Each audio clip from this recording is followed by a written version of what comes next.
Tuloy. Hello po, Kuya Armenio. Good afternoon po. Ano, sir, na po siya. Ay. Ito muna kayo. Tawagin ko lang siya ito sa kusina. Sige po. Nandito na mga kaibigan mo. Bibingin sa labas ano? Tayo pa ng binayan. Diyan na kayo ha. Busy pa sila sa kusina. Ay, okay lang kuya. Okay lang po. Eh, grabe. Dito pa tayo. Deglos pa na tayo. Musta ka naman kuya Ermen? Okay lang naman. Kayang-kaya. Ay, Kumusta naman po kayo sa Manila? Hindi po ba mahirap ang pamumuhay dun? Okay lang kahit ano, nasa Manila tayo bilang panganay, kailangan natin gampanan yung mga trabaho para sa aking mga kapatid. tama po. Napakasipag mo kuya, no? Sobra. Tama lang, siyempre may mga kapatid tayo, dapat nating suportahan. Eh si Anton pala, papunta dito.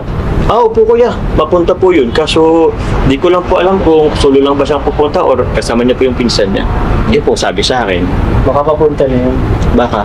Siguro maya-maya po andito na rin po yung Sa labas, ano? Tuloy pa na biyahe natin. Ano yung pawis? Wait, baka ikaw na ba? Sorry naman ka pa po.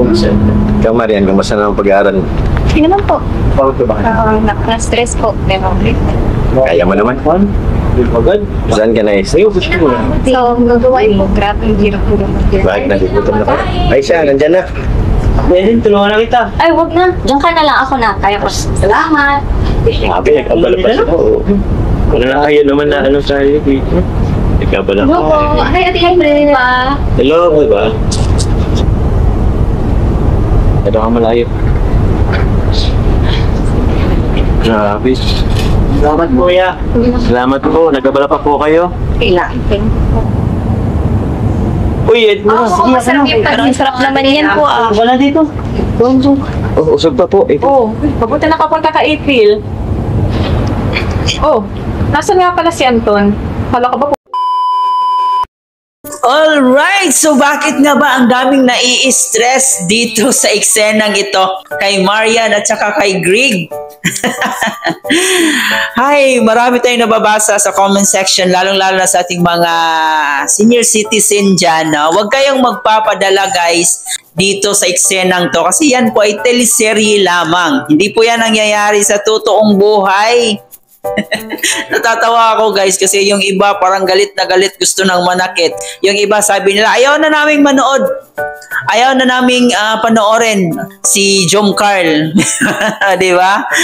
So ayan, bago tayo magpatuloy, welcome back sa ating YouTube channel, Chloe TV. No? Sa mga di pa nakapag-subscribe, please don't forget to hit the subscribe button. Isama nyo na rin po notification bell para every time mag-a-upload po tayo ng panibagong reaction video, updated po kayo. At higit sa lahat, huwag natin kalimutan palaging suportahan ang pinakaama ng Kalingap, si Kuya Bal Santos Matubang, si Ate Edna Vlog, si Kalingap Prab, at syempre si Jack Matubang. Suportahan rin po natin ating Keyboys, Kalingap Partners at ang ating mga charity vloggers sa Pilipinas. And of course, ang aking mga kasamaang Kalingap Reactors, lalong-lalo na po ang Karipa. Suportahan din po natin sila. So ayan, back tayo sa ating topic ngayon. So, doon sa ating title, nagsisilos nga ba itong si Carla dito kay Papa Joms, no? Sa eksenang When He Met Her. Yon, nasagot po yan ni Carla, no? Hindi ko lang siya na screenshot pero hindi po siya nagsisilos. Period po yan. Sa ating mga ano dyan, no? Sa mga galit na galit sa eksenang to, naku, huwag kayong mai-stress. Dapat i-celebrate natin yung darating nila na anniversary. So, focus tayo doon sa magagandang bagay. Huwag nyo i-stressin yung sarili nyo kasi yun naman talaga ang dapat gawin ni Papa Joms. No, napunasan. Kasi utos yun ng direktor. Alangan naman na suwayin niya yung direktor. So, lagot si Papa Joms. No? Lagot si Greg. So, yun po ay serye lamang. So, huwag kayong magpapadala guys. No? Lalong-lalo na sa ating mga nanay dyan na palaging nakasuporta dito sa Jom Carl. Naiintindihan po namin kayo. Naiintindihan po natin yung feelings nyo. Ang importante, huwag tayong magpapadala sa ating emotion, sa ating nakikita. Kasi yun nga ay serye lang. Hindi po yan sa totoong buhay. Napapansin din natin kay Carla, para din naman kasing nagsiselo si Carla, di ba? So kung napapansin niyo po, nung pagpupo ng babae doon sa tabi ni Papa Joms, parang umusog si Carla eh. Parang sabi niya, lagot ka sa akin mamaya, di ba? So, may mga iilan nagsasabi na, naku Carla, dapat kunin mo rin si coach, no? Para ipakita din kay Greg na ganito, ganyan, di ba? Para ipakita rin na, kumbaga, masatisfied sila na parang, okay, nakapaghiganti na ako, no?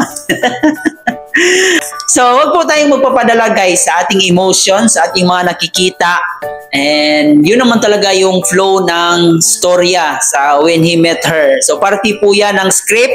So, yan po ay scripted lang. No? Hindi po nangyayari sa totoong Jomcar yung mga eksena na yon. Kasi alam naman natin na they're loving each other, respecting each other, no? Ganon ang mga status ng ating Jomcar ngayon.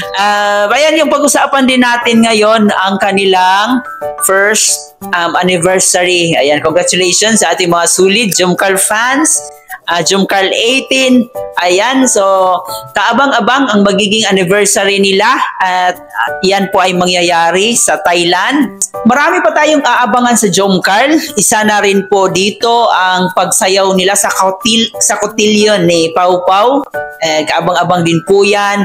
And sabi nga ni Kalingap Jomar din kagabi na wala pa siyang susuotin.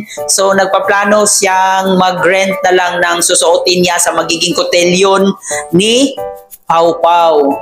So marami tayong aabangan guys. Huwag kayong mag-focus doon sa stress moment, no? Lalong-lalo na sa ating mga senior citizen dyan. Nako, imbis sana matuwa kayo, kiligin kayo, na-stress pat kayo. So huwag kayong ma-stress. Focus tayo doon sa sa masayang part ng Jomcar, di ba? Ayan guys, yan lang muna ang ating update sa araw na to. So, uulitin ko guys, no? Huwag kayong ma-stress. Just relax. Sit back and relax, no? Kasi party po yan ng script. Walang selos na nangyayari kay Carla. And mismo si Carla na rin po nag-confirm. Hindi siya nagsiselos sa eksena na yon. So, yan po'y paglilinaw niya. And good vibes lang. Walang seryosuhan.